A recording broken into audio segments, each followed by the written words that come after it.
Hello சொல்லு மச்சி. மச்சான், ஒரு ஹெல்ப் மச்சான். என்னடா? மச்சான், இப்ப ஒயின் ஷாப் நிக்கிறேன், கடை மூட போறானுங்க மச்சான். என்கிட்ட அக்கௌண்ட்ல எல்லாம் காசு இருக்குது மச்சான். ஆனா சர்வர் ப்ராப்ளமா இருக்குதுங்க.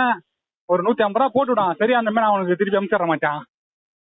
சரி மச்சான், சர்வர் பிரச்சனையா இருக்குன்ற அப்புறம் நான் எப்படி 150 ரூபா போட்டு ஓட்ட உனக்கு வரும்? இல்ல இல்ல, வர்றதெல்லாம் வருது மச்சான். இங்க அனுப்புறதுதான், இங்க பார் கோட், இங்க ஒயின் ஷாப் பார் கோட் அனுப்புறதுதான் வந்து பிரச்சனையா இருக்கு மச்சான். ஓ, அவங்க பேங்க் சர்வர் எரரா இருக்கா? ஆமா ஆமாண்டா. சரி, அப்ப நான் 150 ரூபா போட்டு விட்டாலும் நீ அவங்க எப்படி போட்டு வாங்குவ? இல்லடா, நான் பக்கத்துல யாருக்கிட்டனா வந்து அனுப்பி வாங்கிக்கிறேன் மச்சான். ஏன்டா, அப்ப பக்கத்துல உனக்கு அனுப்பி வாங்கிக்கிறேன்னா உன் பேங்க் தான் நல்லா தானே இருக்கு, அப்ப நீ அனுப்பி வாங்கிக்கலாம்ல. டேய் மச்சான், மச்சான் உண்மையில என்கிட்ட அக்கௌண்ட்ல காசு இல்ல மச்சான். போட்டு விடுறா, கொஞ்சம் தரணா என்ன? அப்படி கேள்ற.